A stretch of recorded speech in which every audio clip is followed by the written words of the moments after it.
ಎಲ್ಲ ತರಬೇತಿದಾರರಿಗೆ ಈ ದಿನದ ತರಗತಿಗೆ ಸ್ವಾಗತ. Dear trainees, welcomes you all for today classes. ತರಬೇತಿದಾರೆ, ಈ ಇಂದಿನ ತರಗತಿಗಳಲ್ಲಿ ಅನೇಕ ಮೆಜರಿಂಗ್ ಇನ್ಸ್ಟ್ರೂಮೆಂಟ್, ಚೆಕಿಂಗ್ ಇನ್ಸ್ಟ್ರೂಮೆಂಟ್ ಇವುಗಳ ಬಗ್ಗೆ ತಿಳ್ಕೊಂಡು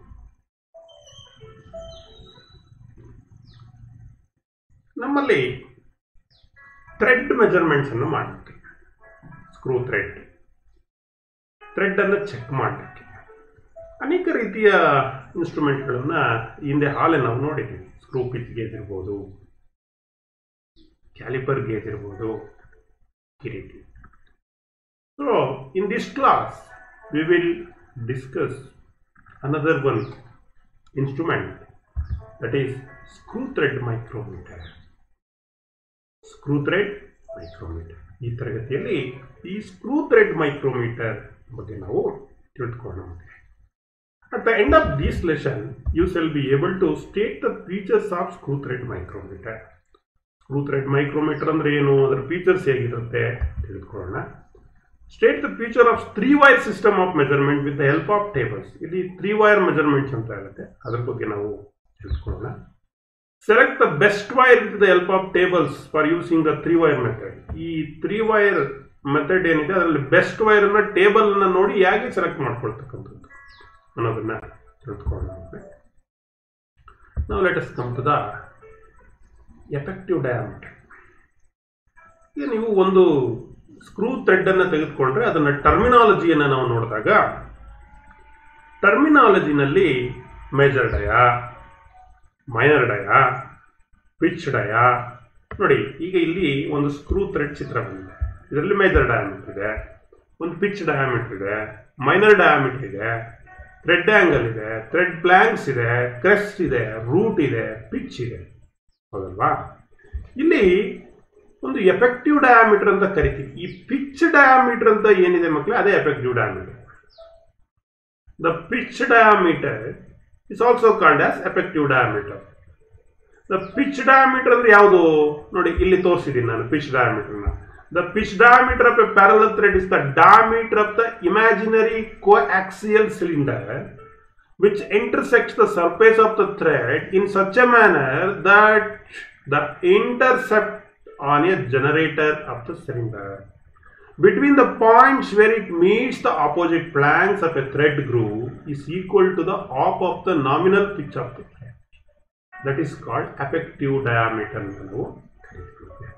ಇಲ್ಲಿ ಒಂದು ಇಮ್ಯಾಜಿನರಿ ಲೈನ್ ಪಾಸ್ ಆಗುತ್ತೆ ಯಾವುದರ ನಡುವೆ, in between the crest and root. ಇಲ್ಲಿ ಕ್ರೆಸ್ಟ್ ಇದೆ ಮತ್ತೆ ರೂಟ್ ಇದೆ, ಈ ಎರಡರ ನಡುವೆ ಒಂದು ಇಮ್ಯಾಜಿನರಿ ಲೈನ್ ಪಾಸ್ ಆಗುತ್ತೆ.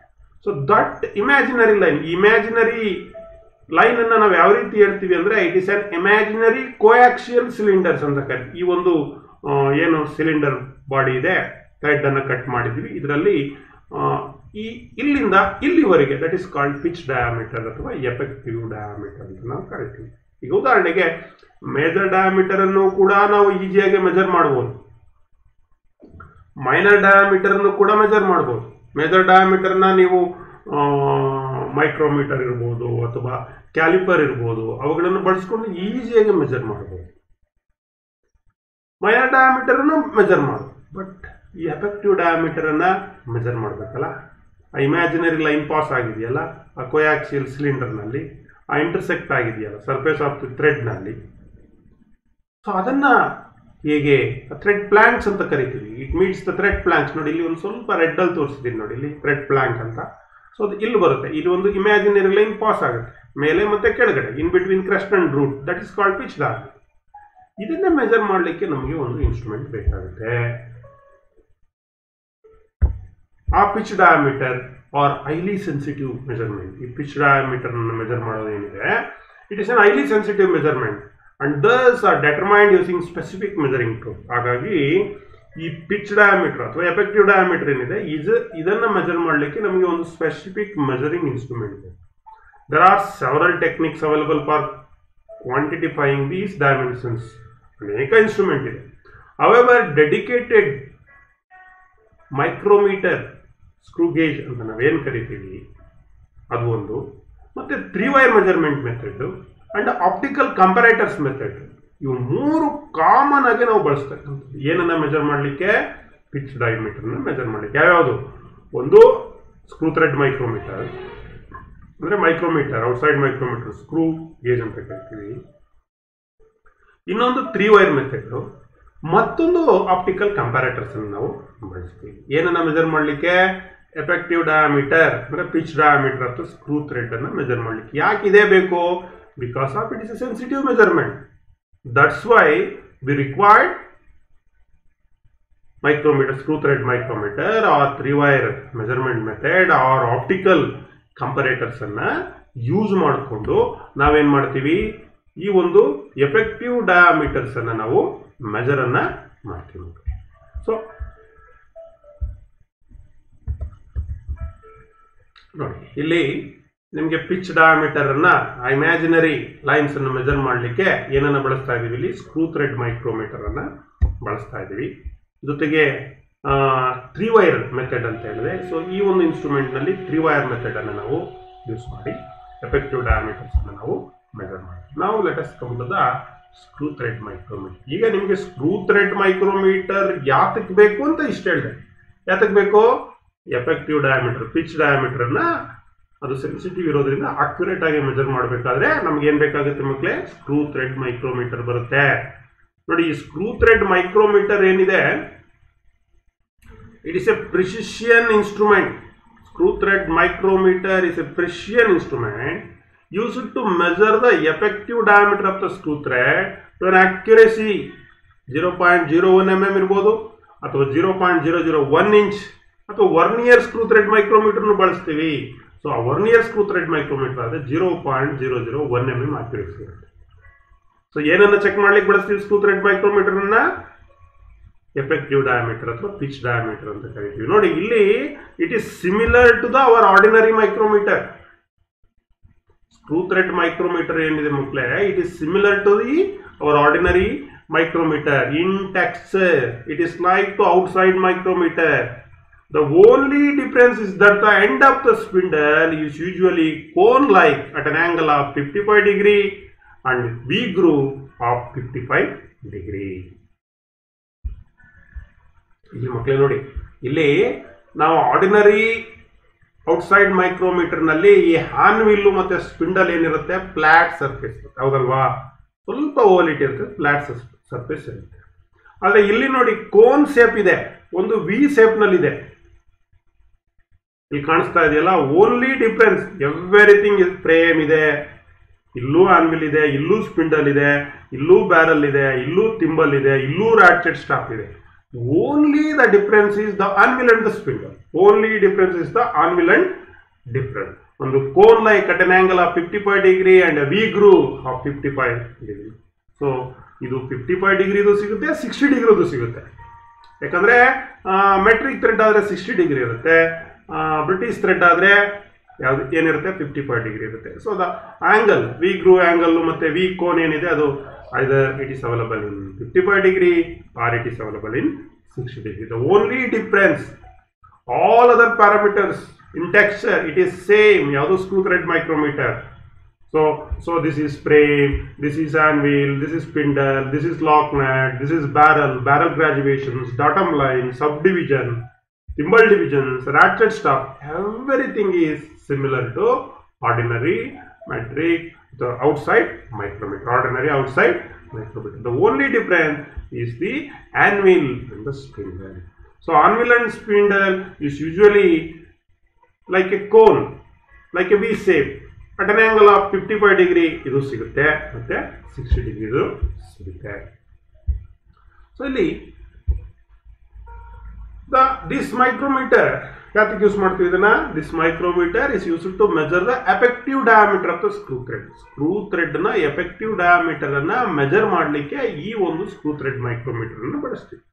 This dimension is important because the area of the thread flanks in the vicinity of the pitch line is where the weighted transmission of force occurs between the mating threads. ನೋಡಿ, ಈ pitch diameter ಅಥವಾ effective diameter ಏನು pass ಆಗಿರುತ್ತೆ ಅದು important. ಯಾಕೆ important ಅಂದ್ರೆ ಆ area ಏನಿದೆ thread flank in the vicinity of the pitch line greatest transmission of the force, ಅಲ್ಲೇ ಫೋರ್ಸ್ ಅಥವಾ ಪ್ರೆಷರ್ ಬೀಳ್ತಕ್ಕಂಥದ್ದು between the mating threads, nut bolt ಎರಡನ್ನು ಹಾಕಿ ನಾವು ಟೈಟ್ ಮಾಡಿದಾಗ ಅಲ್ಲೇ ಪ್ರೆಷರ್ ಅಕ್ರೆನ್ಸ್ ಜಾಸ್ತಿ ಇರುತ್ತೆ, ಟ್ರಾನ್ಸ್ಮಿಷನ್ ಆಫ್ ಫೋರ್ಸು ಜಾಸ್ತಿ ಇರುತ್ತೆ. ಹಾಗಾಗಿ ಈ ಒಂದು dimension is very very important. ನೋಡಿ, here you see this is the anvil, this is the spindle, so this is the screw thread. So ಇಲ್ಲಿ ನಾವೇನ್ ಮಾಡ್ತಾ ಇದೀವಿ, ಎಫೆಕ್ಟಿವ್ ಡಯಾಮೀಟರ್ನ ಚೆಕ್ ಮಾಡ್ತಾ ಇದೀವಿ. ನೋಡಿ, ಈ ರೀತಿ ಕುಳಿತುಕೊಂಡಿರುತ್ತೆ ಹ್ಯಾಂಡ್ ಒಂದು ಈ ತರ ವಿ ಶೇಪ್ ನಲ್ಲಿ ಇರುತ್ತೆ, ಇನ್ನೊಂದು ವಿ, ಒಂದು ಇಂಟರ್ನಲ್ ಒಂದು ಎಕ್ಸ್ಟರ್ನಲ್ ವಿ ಟೈಪ್ ನಲ್ಲಿ ಇರುತ್ತೆ. ಸ್ಪಿಂಡಲ್ ಕೋನ್ ಶೇಪ್ ಅಲ್ಲಿ ಇರುತ್ತೆ, ಓಪನ್ ವಿ ಆನ್ವಿಲ್ ಸೈಡ್ ನಲ್ಲಿ ಇರುತ್ತೆ. This is very similar to the ordinary micrometer in construction, but as facilities change the anvils. ಇಲ್ಲಿ ಆನ್ವಿಲ್ಸ್ ಅನ್ನು ಚೇಂಜ್ ಮಾಡ್ತೀವಿ. ಒಂದೊಂದು ಪಿಚ್ಗೆ ಒಂದೊಂದು ಬೇರೆ ಬೇರೆ ಆನ್ವಿಲ್ಸ್ ಇಲ್ಲಿ ನಮಗೆ ಸಿಗುತ್ತೆ. ಆನ್ವಿಲ್ಸ್ ಮತ್ತೆ ಸ್ಪಿಂಡಲ್ಸ್ ಎರಡನ್ನು ಇಂಟರ್ಚೇಂಜ್ ಮಾಡ್ತಾ ಇದ್ದಾರೆ. The anvils are replaceable and are changed according to the profile and pitch of the different system of thread. ಬೇರೆ ಬೇರೆ ಸಿಸ್ಟಮ್, ಮೆಟ್ರಿಕ್, ಆರ್ಬಿಟ್ರಲ್, ಬ್ರಿಟಿಷ್ ಸಿಸ್ಟಮ್ ಥ್ರೆಡ್ಸ್ಗೆ ಅನುಸಾರವಾಗಿ, ಆ ಥ್ರೆಡ್ ಪ್ರೊಫೈಲ್ಗೆ, ಪಿಚ್ಗೆ ಅನುಸಾರವಾಗಿ ನಾವೇನ್ ಮಾಡ್ತೀವಿ, ಈ ಹಾನ್ವಿಲ್ಸ್ ಅನ್ನ ನೋಡಿ, ದಿಸ್ ಇಸ್ ದ ಹಾನ್ವಿಲ್, ಈ ರೀತಿ ಇರುತ್ತೆ ಹಾನ್ವಿಲ್. ಈ ತರ ಸ್ಪಿಂಡಲ್ಸ್ ಅನ್ನ ನಾವೇನ್ ಮಾಡ್ತೀವಿ, ರಿಪ್ಲೇಸ್ ಅನ್ನ ಮಾಡ್ತಾ ಇರ್ತೀವಿ ಇವುಗಳನ್ನ. ಇದು ಸ್ಪಿಂಡಲ್ ಮತ್ತೆ ಹಾನ್ವಿಲ್ ಎರಡೂ ಸೈಡ್, ಎರಡೂ ಬದಿಯಲ್ಲಿ ನಾವು ಅದನ್ನ ಏನ್ ಮಾಡಬೇಕಾಗುತ್ತೆ, ರೀಪ್ಲೇಸ್ ಮಾಡಬೇಕಾಗುತ್ತೆ. ಈ ರೀತಿ ಇರುತ್ತೆ. ಸೊ ಇಂಟರ್ಚೇಂಜಬಲ್ ಆನ್ವಿಲ್ಸ್ ಅಂತ ಕರಿತೀವಿ. These are all the interchangeable anvils. ಇದು ಈ ಸೈಡ್ ಆನ್ವಿಲ್ ಸೈಡು, ಇನ್ನೊಂದು ಸ್ಪಿಂಡಲ್ ಸೈಡ್ಗೆ ನಾವು ಫಿಟ್ ಮಾಡ್ತಕ್ಕಂಥದ್ದು. ಸೊ ಲೈಕ್ ದಿಸ್ ನೋಡಿ, ಈ ರೀತಿ ಇರುತ್ತೆ. ದಿಸ್ ಆರ್ ಆಲ್ ದಿ, ಇದನ್ನ ನಮ್ಮ ಮೈಕ್ರೋಮೀಟರ್, ಸ್ಕ್ರೂ ಥ್ರೆಡ್ ಮೈಕ್ರೋಮೀಟರ್ ಏನಿರುತ್ತೆ ಆ ಬಾಕ್ಸ್ ಒಳಗಡೆ ಈ ರೀತಿಯಾದಂಥ ಅನೇಕ ಸೆಟ್ಸ್ ಅನ್ನು ಕೊಟ್ಟಿರುತ್ತೆ. ಡಿಫ್ರೆಂಟ್ ಪಿಚ್ಗೆ ಸೂಟ್ ಆಗ್ತಕ್ಕಂಥ, ಪ್ರೊಫೈಲ್ಗೆ ಸೂಟ್ ಆಗ್ತಕ್ಕಂಥ ಇಂಟರ್ಚೇಂಜಬಲ್ ಆನ್ವಿಲ್ಸ್ ಅನ್ನು ಕೊಟ್ಟಿರ್ತಾನೆ. ಇದನ್ನ ಚೇಂಜ್ ಮಾಡ್ತೀವಿ. ಇವೆರಡನ್ನ ಬಿಟ್ರೆ, ಈ ಆನ್ವಿಲ್ಸ್ ಇಂಟರ್ಚೇಂಜ್ ಮಾಡ್ಕೊಳ್ಳೋದು ಬಿಟ್ರೆ ಮಿಕ್ಕಿದೆಲ್ಲ ಪಾರ್ಟ್ಸು, ಫಂಕ್ಷನ್ಸು ಸೇಮ್ ಇರುತ್ತೆ. Accuracy, least count, everything is same. And the working principle is also same, screw and nut. ಇಲ್ಲೂ ಕೂಡ ರೇಂಜ್ ಸಿಗುತ್ತೆ. ಯಾವ ರೀತಿ ನಮಗೆ ರೇಂಜ್ ಸಿಗ್ತಾ ಇತ್ತು, ಇಲ್ಲೂ ಕೂಡ the range of pitch that can be measured by screw thread micrometre. ಎಷ್ಟು ಪಿಚ್ ಇಂದ ಚೆಕ್ ಮಾಡಬಹುದು, ಎಷ್ಟು ಪಿಚ್ ಅನ್ನ 0.25 to 3.5 mm, ಅಂದ್ರೆ not for screw thread micrometer. Screw thread micrometre range ಬೇರೆ, 0 to 25, 25 to 50, 50 to 75 like that. But pitch range ಬೇರೆ ಇದೆ. ಆ ಪಿಚ್ ರೇಂಜ್ ಯಾವುದು, 0.25 mm ಇಂದ 3.5 mm ಪಿಚ್ ವರೆಗೆ ನಾವು ಚೆಕ್ ಮಾಡಬಹುದು. ಮತ್ತೆ range of metric screw thread dimension is measured by screw thread micrometre. ಎಷ್ಟು ರೇಂಜ್ ವರೆಗೆ ಮೆಟ್ರಿಕ್ ಸ್ಕ್ರೂ ಥ್ರೆಡ್ ಡೈಮೆನ್ಷನ್ ನ ಮೆಜರ್ ಮಾಡಬಹುದು ಅಂದ್ರೆ M1 ಇಂದ M30 ವರೆಗೆ ಮೆಜರ್ ಮಾಡಬಹುದು. M1 ಇಂದ M30 ಮೆಜರ್ ಡಯಾಮೀಟರ್ 30 ಇರುತ್ತೆ. ಸೊ ಅಲ್ಲಿವರೆಗೂ ನಾವು ಈ ಸ್ಕ್ರೂ ಥ್ರೆಡ್ ಮೈಕ್ರೋಮೀಟರ್ನ ಉಪಯೋಗಿಸ್ಕೊಂಡು ಆ ಎಫೆಕ್ಟಿವ್ ಡಯಾಮೀಟರ್ ಅಂದ್ರೆ ಪಿಚ್ ಡಯಾಮೀಟರ್ ಮೆಜರ್ಮೆಂಟ್ ಅನ್ನು ನಾವು ಮಾಡಬಹುದು. ಇದು ಒಂದು ಮೆಥಡ್ ಆಯ್ತು. ಇನ್ನೆರಡು ಮೆಥಡ್ ಇದೆ. ಒಂದು 3 ವೈರ್ ಮೆಥಡ್, ಇನ್ನೊಂದು ಆಪ್ಟಿಕಲ್ ಕಂಪರೇಟರ್ ಮೆಥಡ್ ಅಂತ ಇದೆ. ಇನ್ನು 3 ವೈರ್ ಮೆಥಡ್ ಅಲ್ಲಿ ಯಾವ ರೀತಿ ನಾವು ಚೆಕ್ ಮಾಡ್ತೀವಿ ನೋಡೋಣ. ಈಗ ಸ್ಕ್ರೂ ಥ್ರೆಡ್ ಮೈಕ್ರೋಮೀಟರ್ ಬಗ್ಗೆ ನಿಮ್ಗೆ ಅರ್ಥ ಆಗಿದೆ. ಸೊ ಇದು 3 ವೈರ್ ಮೆಥಡ್. ಇಲ್ಲೂ ಕೂಡ ನಾವು ಔಟ್ಸೈಡ್ ಮೈಕ್ರೋಮೀಟರ್ನೇ ಬಳಸ್ತೀವಿ. ಬಟ್ ವೈರ್ ಇನ್ಸ್ಟೆಡ್ ಆಫ್ ಆನ್ವಿಲ್, ಅಲ್ಲಿ 2 ಆನ್ವಿಲ್ ಎಕ್ಸ್ಚೇಂಜ್ ರೀಪ್ಲೇಸ್ ಮಾಡ್ತಾ ಇದ್ವಲ್ಲ, ಇಲ್ಲಿ 3 ವೈರ್ಸ್ ಅನ್ನ ಬಳಸ್ತೀವಿ, ಅದನ್ನ ರೀಪ್ಲೇಸ್ ಮಾಡ್ತೀವಿ. So here this method is use 3 wires of the same diameter for checking the effective diameter and the flank form. The wires are finished with high degree of accuracy. ಇಲ್ಲಿ ನಾವು ಏನು wires ಅನ್ನ ಬಳಸ್ತೀವಿ ಇದು high degree ಅಕ್ಯುರೇಷನ್ ಅಲ್ಲಿ finish ಆಗಿರುತ್ತೆ. ಮತ್ತೆ 3 wire ಕೂಡ ಸೇಮ್ ಡಯಾಮೀಟರ್ ಇರಬೇಕು. ನೋಡಿ, ಇದು ಸ್ಕ್ರೂ ಥ್ರೆಡ್ ಪ್ರೊಫೈಲ್. ಈ ಸ್ಕ್ರೂ ಥ್ರೆಡ್ ಪ್ರೊಫೈಲ್ ನಲ್ಲಿ ಒಂದ್ ಕಡೆ ಮೈಕ್ರೋಮೀಟರ್ ಆನ್ವಿಲ್, ಮೈಕ್ರೋಮೀಟರ್ ಹ್ಯಾಂಡ್ವಿಲ್ ಇದೆ, ಅಲ್ಲಿ 2 ವೈರ್ಸ್ ಇದೆ. ಇನ್ನೊಂದು ಮೈಕ್ರೋಮೀಟರ್ ಸ್ಪಿಂಡಲ್ ಇದೆಯಲ್ಲ, ಅಲ್ಲಿ 1 ವೈರ್ ಅನ್ನು ಯೂಸ್ ಮಾಡ್ತೀವಿ. ಅದನ್ನ ಓಲ್ಡ್ರಲ್ಲಿ ಹಾಕೊಳ್ತೀವಿ. ನಾನೇನು ತೋರಿಸ್ತೀನಿ. The size of the wire used, ಇಲ್ಲಿ ಎಷ್ಟು ಸೈಜು, 3 ವೈರ್ದು ಒಂದೇ ಸೈಜ್ ಇರಬೇಕು. That is not the size of the wires used depends on the pitch of the thread measured. ಎಷ್ಟು ಪಿಚ್ ಅನ್ನ ಮೆಜರ್ ಮಾಡ್ತೀವಿ ಅದಕ್ಕೆ ತಕ್ಕಂತೆ ನಾವು ವೈರನ್ನ ಟೇಬಲ್ ನೋಡಿ ಏನ್ ಮಾಡಬೇಕು, ಸೆಲೆಕ್ಷನ್ಸ್ ಅನ್ನ ಮಾಡ್ಕೊಳ್ಬೇಕು. So for measuring the effective diameter 3 wires are suitable placed between the threads. Correct ಆಗಿ ಪ್ಲೇಸ್ ಮಾಡಬೇಕು. You can see how it is placed the 3 wires. Micrometer anvil ಕಡೆಗೆ 2 ವೈರ್ಸ್ ಇರುತ್ತೆ, ಸ್ಪಿಂಡಲ್ ಕಡೆಗೆ ಸಿಂಗಲ್ ವೈರ್ ಇರುತ್ತೆ, 3 ವೈರ್ದು diameter ಒಂದೇ ಇರುತ್ತೆ. So ಈ wires ಅನ್ನ ಯಾವ ರೀತಿ ಸೆಲೆಕ್ಟ್ ಮಾಡ್ಕೊಳ್ತೀವಿ ಅಂದ್ರೆ ನಾವು it is selected according to the pitch of the thread. ಎಷ್ಟು ಪಿಚ್ ಇರ್ತಕ್ಕಂಥ ಥ್ರೆಡ್ ಅನ್ನ ಮೆಜರ್ ಮಾಡ್ತೀವಿ, ಅದರ ಅನುಸಾರವಾಗಿ ನಾವೇನ್ ಮಾಡ್ತೀವಿ ಆಯ್ಕೆಯನ್ನು ನಾವು the measuring wires are fitted in a wire holders. 2 wire holders ಇರುತ್ತೆ ನೋಡಿ, ಇದು ವೈರ್ ಹೋಲ್ಡರ್ಸ್. ಇಲ್ಲಿ 2 ವೈರ್ ಅನ್ನ ಹೋಲ್ಡ್ ಮಾಡಿದೀವಿ, ಇಲ್ಲಿ ಸಿಂಗಲ್ ವೈರ್ ಅನ್ನ ಹೋಲ್ಡ್ ಮಾಡಿದೀವಿ. 2 ವೈರ್ ಅನ್ನ ಹೋಲ್ಡ್ ಮಾಡಿರೋದನ್ನ one holder as provision to fix 1 wire and other for 2 wire. ಒಂದರಲ್ಲಿ 1 ವೈರ್ಗೆ ಫಿಕ್ಸ್ ಮಾಡಲಿಕ್ಕೆ ಪ್ರಾವಿಷನ್ ಕೊಟ್ಟಿರ್ತಾನೆ, ಇನ್ನೊಂದು ಹೋಲ್ಡರ್ ನಲ್ಲಿ 2 ವೈರ್ ಅನ್ನ ಫಿಕ್ಸ್ ಮಾಡಲಿಕ್ಕೆ ಪ್ರಾವಿಷನ್ ಕೊಟ್ಟಿರ್ತಾನೆ. ಸೊ ಈ ಹೋಲ್ಡರ್ ಅನ್ನ ಯೂಸ್ ಮಾಡ್ಕೊಂಡು ಮೆಜರ್ ಮಾಡುವಾಗ ಯಾವ ರೀತಿ ಮಾಡ್ತೀವಿ, while measuring the screw thread the holder with the 1 wire ಇರೋದನ್ನ ನೋಡಿ ಇಲ್ಲಿ ಇಲ್ಲೂ ಕೂಡ ಮೈಕ್ರೋಮೀಟರ್ ಬೇಕು, ಸ್ಕ್ರೂ ಥ್ರೆಡ್ ಮೈಕ್ರೋಮೀಟರ್ ಬೇಕು. ಅಲ್ಲಿ ಆನ್ವಿಲ್ಸ್ ಇತ್ತು, ಇಲ್ಲಿ ಹೋಲ್ಡರ್ ವೈರ್ ಅನ್ನ ರಿಪ್ಲೇಸ್ ಮಾಡ್ತಾ ಇದ್ದೀವಿ. ಇನ್ಸ್ಟೆಡ್ ಆಫ್ ಆನ್ವಿಲ್ಸ್ ರಿಪ್ಲೇಸಿಂಗ್ ಆನ್ವಿಲ್, ಬಿ ಸೇಪ್ಡ್ ಅಥವಾ ಕೋನ್ ಸೇಪ್ಡ್ ಆನ್ವಿಲ್ಸ್, ಇಲ್ಲಿ ನಾವು ವೈರ್ ಅನ್ನ ಯೂಸ್ ಮಾಡ್ತಾ ಇದ್ವಿ. ಆ ವೈರ್ ಅನ್ನ ಹೋಲ್ಡ್ ಮಾಡಲಿಕ್ಕೆ ಹೋಲ್ಡರ್ ಇದೆ 2. ಒಂದು ಹೋಲ್ಡರ್ ನಲ್ಲಿ 2 ವೈರ್ ಅನ್ನ ಹಾಕ್ಲಿಕ್ಕೆ ಪ್ರಾವಿಷನ್ ಇರುತ್ತೆ, ಇನ್ನೊಂದರಲ್ಲಿ ಸಿಂಗಲ್ ವೈರ್ ಹಾಕ್ಲಿಕ್ಕೆ ಪ್ರಾವಿಷನ್ ಇರುತ್ತೆ. ಈ 2 ವೈರ್ ಇರೋದನ್ನ ಆನ್ವಿಲ್ ಕಡೆ, ಮೈಕ್ರೋಮೀಟರ್ ಆನ್ವಿಲ್ ಕಡೆ ಹಾಕ್ತಿವಿ. 1 ವೈರ್ ಇರತಕ್ಕಂಥದ್ದನ್ನ ಹೋಲ್ಡರ್ ಅನ್ನ ಸ್ಪಿಂಡಲ್ ಕಡೆ ಫಿಟ್ ಮಾಡಿ. ಸೊ ಇಲ್ಲಿ ತೋರಿಸ್ತಾ ಇದೀನಿ ನೋಡಿ, ಇಲ್ಲಿ ಸಿಂಗಲ್ ವೈರ್ ಇರತಕ್ಕಂಥದ್ದು ಹೋಲ್ಡರ್, ಇದು 2 ವೈರ್ ಇರತಕ್ಕಂಥ ಹೋಲ್ಡರ್. ಇಲ್ಲಿ ಈ ವೈರ್ ನ ಸೆಲೆಕ್ಟ್ ಮಾಡ್ಕೊಳ್ತೀವಿ. ನಾನು ಆಗ್ಲೇ ಹೇಳಿದೆ, ವೈರ್ ಅನ್ನ ಸೆಲೆಕ್ಟ್ ಮಾಡ್ಕೊಳ್ತಕ್ಕಂಥದ್ದು it is highly precision finished according to the pitch. ನಾವೇನ್ ಮಾಡ್ತೀವಿ, pitch of the thread wire ಅನ್ನ ಸೆಲೆಕ್ಟ್ ಮಾಡ್ಕೊಳ್ತೀವಿ, ಬೆಸ್ಟ್ ವೈರ್ ನ ಸೆಲೆಕ್ಟ್ ಮಾಡ್ಕೊಳ್ತೀವಿ. ಸೊ ನೋಡಿ, this is the wire, best size wire. ಈ ಬೆಸ್ಟ್ ಸೈಜ್ ವೈರ್ ಅಂದ್ರೆ ಇಲ್ಲೊಂದು ಪಿಚ್ ಲೈನ್ ಇದೆ, ಇದು ಕಾಂಟ್ಯಾಕ್ಟ್ ಪಿಚ್ ಲೈನ್. ಆ ಪಿಚ್ ಲೈನ್ಗೆ ಕಾಂಟ್ಯಾಕ್ಟ್ ಹಾಕ್ಬೇಕು, ಸುಮ್ಮನೆ ಇಲ್ಲೆಲ್ಲೋ ಮೇಲೆ ಕುತ್ಕೊಬಿಡೋದಲ್ಲ. ಈ ಪಿಚ್ ಲೈನ್ ಅಂದ್ರೆ in between the crest and root ಒಂದು ಇಮ್ಯಾಜಿನರಿ ಲೈನ್ ಪಾಸ್ ಆಗಿದೆಯಲ್ಲ, ಸೊ ಅಲ್ಲಿ ಅದಕ್ಕಿಂತ ಕೆಳಗಡೆ ಬಂದಿರಬೇಕು. ಯಾವುದು ಬೆಸ್ಟ್ ಸೈಜ್ ವೈರ್ ಅಂತ ನಾವು ಅದನ್ನು ಕರಿತೀವಿ. The best wire is one which when placed in the thread groove will make contact at the nearest to the effective diameter. Best wire ಯಾವುದು ಹಾಗಾದ್ರೆ ಎಫೆಕ್ಟಿವ್ ಡಯಾಮೀಟರ್ಗೆ ನಿಯರೆಸ್ಟ್ ಆಗಿ ಕಾಂಟ್ಯಾಕ್ಟ್ ಆಗಿರಬೇಕು. That is the best wire. ಅದನ್ನ ನಾವು select ಮಾಡ್ಕೋಬೇಕು. The selection of the wire is based on the type of thread and pitch. ಯಾವ type thread, ಯಾವ ಟೈಪ್ ಪಿಚ್ ಎಷ್ಟು ಅನ್ನೋದ್ರ ಮೇಲೆ, either it's metric or British, what is the pitch, ಅದರ ಆಧಾರದ ಮೇಲೆ ನಾವೇನ್ ಮಾಡ್ತೀವಿ, ಈ ಬೆಸ್ಟ್ ವೈರ್ ಅನ್ನ ಸೆಲೆಕ್ಷನ್ ಮಾಡ್ಕೊತೀವಿ.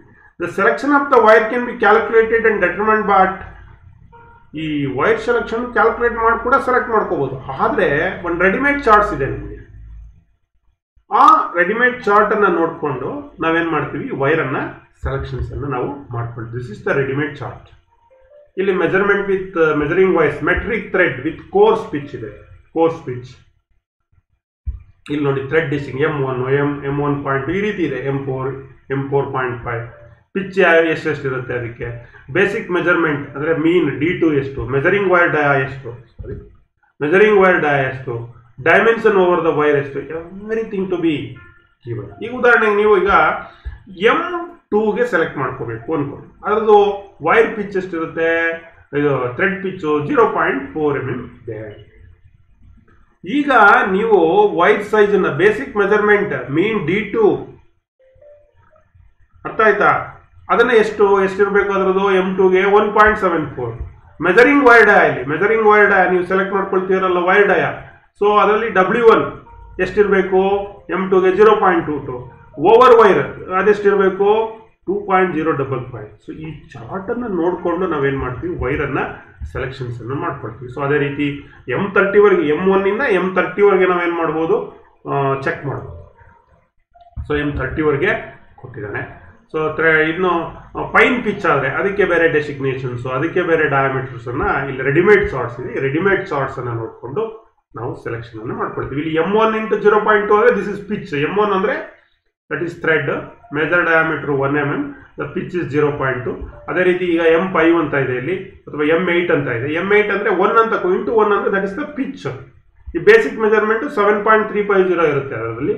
ಮತ್ತೆ ಮೆಜರಿಂಗ್ ವೈರ್ ಡಯಾ ಏನಿರುತ್ತೆ 0.6 W1. ಇನ್ನೊಂದು ಓವರ್ ವೈರು 8.285 ಇರುತ್ತೆ. ಸೊ ಈ ಚಾರ್ಟ್ ಅನ್ನ ನೋಡಿಕೊಂಡು, ಟೇಬಲ್ ಅನ್ನ ನೋಡಿಕೊಂಡು ನಾವೇನ್ ಮಾಡ್ತೀವಿ ಮಕ್ಕಳೇ, ವೈರ್ ಅನ್ನ ಸೆಲೆಕ್ಟ್ ಮಾಡ್ತೀವಿ. ಯಾವ್ದ್ರಲ್ಲಿ, 3 ವೈರ್ ಮೆಥಡ್ ನಲ್ಲಿ. ಸೊ ಇದು M30 ವರೆಗೆ ಇರುತ್ತೆ, M30 ವರೆಗೆ ಸಿಗುತ್ತೆ, M1 ಇಂದ M30 ವರೆಗೆ ಸಿಗುತ್ತೆ.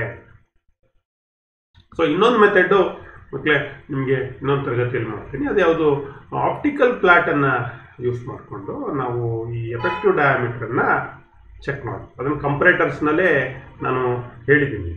ಸೊ ನಾವು let us come to the in the examination point of view ಯಾವ ರೀತಿಯೆಲ್ಲ ಪ್ರಶ್ನೆಗಳನ್ನು ನಿಮಗೆ ಕೇಳ್ತಾನೆ ನಾನು. ಮೊದಲನೇ questions, which factor determine the selection of wire in screw thread micrometer. Screw thread ಮೈಕ್ರೋಮೀಟರ್ನಲ್ಲಿ ನೀವು ವೈರನ್ನು ಸೆಲೆಕ್ಟ್ ಮಾಡ್ಕೊಳ್ಬೇಕಾದ್ರೆ ಯಾವ ಒಂದು ಪ್ರಮುಖ ಅಂಶವನ್ನು ಗಣನೆಗೆ ತೆಗೆದುಕೊಳ್ಬೇಕು? ಉದಾಹರಣೆಗೆ 4 ಆನ್ಸರ್ ಕೊಟ್ಟಿರ್ತಾನೆ. Thread angle, type of thread and pitch, root and crest and major diameter. ಯಾವುದನ್ನು ತಗೋಬೇಕು? ಟೈಪ್ ಆಫ್ ಥ್ರೆಡ್ ಮತ್ತು ಪಿಚ್. ಟೈಪ್ ಆಫ್ ಥ್ರೆಡ್ ಮತ್ತು ಪಿಚ್ಚನ್ನು ನಾವೇನು ಮಾಡಬೇಕು? ಗಣನೆಗೆ ತೆಗೆದುಕೊಳ್ಬೇಕಾಗುತ್ತೆ. So which is correct? Yes, ಇಲ್ಲಿದೆಯಲ್ಲ, B is the correct answer. B is the correct answer. ಎರಡನೇ ಪ್ರಶ್ನೆ, which micrometer having a provision on interchangeable anvils. ಯಾವ ಮೈಕ್ರೋಮೀಟರ್ನಲ್ಲಿ ಈ ಆನ್ವಿಲ್ಸನ್ನು ಇಂಟರ್ಚೇಂಜ್ ಮಾಡ್ಕೊಳ್ಳಿಕ್ಕೆ ನಮಗೆ ಪ್ರಾವಿಷನ್ ಮಾಡಿದ್ದಾನೆ? Depth micrometre, inside micrometer, outside micrometer, screw thread micrometer. ಯಾವುದರಲ್ಲಿ ಆನ್ವಿಲನ್ನು ಇಂಟರ್ಚೇಂಜ್ ಮಾಡ್ಬೋದು? ಸ್ಕ್ರೂ ಥ್ರೆಡ್ ಮೈಕ್ರೋಮೀಟರ್ನಲ್ಲಿ. D is the correct. ಇಲ್ಲಿ today lessons is screw thread micrometer. So ಇಲ್ಲಿ ಆಪ್ಟಿಕಲ್ ಪ್ಲಾಟನ್ನು ನಾವು ತೆಗೆದುಕೊಂಡಿಲ್ಲ, ಯಾಕಂದರೆ today lesson is screw thread micrometer. Screw thread ಮೈಕ್ರೋಮೀಟರ್ನಲ್ಲಿ ಎಫೆಕ್ಟಿವ್ ಡಯಾಮೀಟರ್ನ ಚೆಕ್ ಮಾಡಲಿಕ್ಕೆ ಯೂಸ್ ಮಾಡ್ತೀವಿ. ಒಂದು ಇಲ್ಲ ಇಂಟರ್ಚೇಂಜಬಲ್ ಆ್ಯನ್ವಿಲ್ಸನ್ನು ಯೂಸ್ ಮಾಡ್ತೀವಿ, ಇಲ್ಲ ಇನ್ನೊಂದರಲ್ಲಿ ವೈರ್ಸನ್ನು ಯೂಸ್ ಮಾಡ್ತೀವಿ. 3 ವೈರ್ ಮೆಥಡ್ಸನ್ನು ಬಳಸ್ತೀವಿ. ಎರಡರಲ್ಲೂ ನಾವು ಮೈಕ್ರೋಮೀಟರ್, ಸ್ಕ್ರೂ ಥ್ರೆಡ್ ಮೈಕ್ರೋಮೀಟರ್ನೇ ನಾವು ಬಳಸ್ಕೊಂಡು ಎಫೆಕ್ಟಿವ್ ಡಯಾಮೀಟರ್ನ ನಾವು ಚೆಕ್ ಮಾಡ್ತಕ್ಕಂಥದ್ದು. D is the correct answer.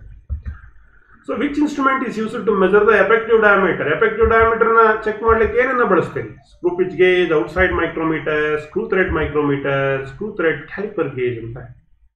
The effective diameter can be checked by screw thread micrometer. C is the correct answer. Very good. So then, what is the name of the instrument shown here? So, this instrument is same. Not that ಕೇಳಬಹುದು. It is a screw thread micrometer. ನೋಡೋಣ answer ಇದೆಯಾ? A, B, C. Yes, ಇಲ್ಲಿ C ನಲ್ಲಿದೆ ನೋಡಿ answer. So, this is screw thread micrometer. C is the correct answer. ಈ ರೀತಿ ಪ್ರಶ್ನೆಗಳು ನಿಮಗೆ ಎಕ್ಸಾಮ್ ನಲ್ಲಿ ಕೇಳ್ತಾರೆ. Which dimension is measured by using screw thread micrometer. Screw thread ಮೈಕ್ರೋಮೀಟರ್ನ ಬಳಕೊಂಡು ಯಾವ ಡೈಮೆನ್ಷನ್ ಚೆಕ್ ಮಾಡ್ತೀರಿ? ಪಿಚ್ ಚೆಕ್ ಮಾಡ್ತೀರಾ? ಮೈನರ್ ಡಯಾನಾ, ಮೇಜರ್ ಡಯಾನಾ, ಎಫೆಕ್ಟಿವ್ ಡಯಾನಾ? ನೋಡಿ, ಯಾವ ಥರ ಬೇಕಾದರೂ ಟ್ವಿಸ್ಟ್ ಮಾಡಿ ಕೇಳ್ಬೋದು ನಿಮಗೆ ಪ್ರಶ್ನೆಗಳನ್ನು. ಸೊ ಯಾವ ಡೈಮೆನ್ಷನ್ ಚೆಕ್ ಮಾಡೋದು ಸ್ಕ್ರೂ ಥ್ರೆಡ್ ಮೈಕ್ರೋಮೀಟರ್ನಲ್ಲಿ? So that is effective dia. Effective dia after screw thread. Effective ಡಯಾಗಿ ಇನ್ನೊಂದೇನು ಹೇಳ್ತೀವಿ? ಪಿಚ್ ಡಯಾ ಅಂತ ಕರಿತೀವಿ. So D is the correct answer. Which is the range of the metric screw thread dimension is measured by screw thread micrometer. ಈ screw thread micrometre metric ಅನ್ನು check ಮಾಡ್ತೀವಿ. ಒಂದು range ಅನ್ನ ಹೇಳಿದೆ ನಾನು, ಎಲ್ಲಿಂದ ಎಲ್ಲಿವರೆಗೆ ಚೆಕ್ ಮಾಡ್ಬೋದು ಅಂತ. ಎಲ್ಲಿಂದ ಎಲ್ಲಿವರೆಗೆ ನೋಡೋಣ ಆನ್ಸರ್ ಇದೆಯಾ? ಎಸ್, ಗೊತ್ತು ನೋಡಿ. ಎಲ್ಲಿಂದ ಎಲ್ಲಿವರೆಗೆ? M1 ಇಂದ M30 ವರೆಗೆ. M means metric. So C is the correct answer. So what is the name of the instrument? ಈ ಇನ್ಸ್ಟ್ರೂಮೆಂಟ್ ಏನು? So this instrument is called, ಯಾವ ರೀತಿ ಇದೆ ನೋಡಿ, ಇಲ್ಲಿ ಆನ್ವಿಲ್ ಮಾತ್ರ ಚೇಂಜ್ ಇದೆ. So this is called screw thread micrometer. Screw thread micrometre. D is the correct answer. So what is the range of pitch. Pitch ಎಲ್ಲಿಂದ ಎಲ್ಲಿವರೆಗೆ ನಾವು ಮೆಜರ್ ಮಾಡ್ಬೋದು ಈ ಸ್ಕ್ರೂ ಥ್ರೆಡ್ ಮೈಕ್ರೋಮೀಟರ್ನ ಇಟ್ಕೊಂಡು? ಸೊ ದಟ್ ಈಸ್, ನಾನು ಹೇಳಿದೆ ನಾನು 0.25 mm ಇಂದ ಎಲ್ಲಿವರೆಗೆ? 3.5 mm ವರೆಗೆ ಪಿಚ್ಚನ್ನು ನಾವೇನು ಮಾಡ್ಬೋದು? ಸ್ಕ್ರೂ ಥ್ರೆಡ್ ಮೈಕ್ರೋಮೀಟರ್ನಲ್ಲಿ ಚೆಕ್ ಮಾಡ್ಬೋದು, ಮೆಜರನ್ನು ಮಾಡ್ಬೋದು. ಅಲ್ಲಿ which is correct? C is the correct answer. ಮತ್ತು ಈ ರೀತಿ ಪ್ರಶ್ನೆಗಳನ್ನು ನಿಮಗೆ ಪರೀಕ್ಷೆಯಲ್ಲಿ ಕೇಳ್ತಾರೆ. Thanks to one and all for hearing us till now. ಎಲ್ಲರಿಗೂ ಧನ್ಯವಾದಗಳು. ಎಲ್ಲರಿಗೂ ಶುಭವಾಗಲಿ.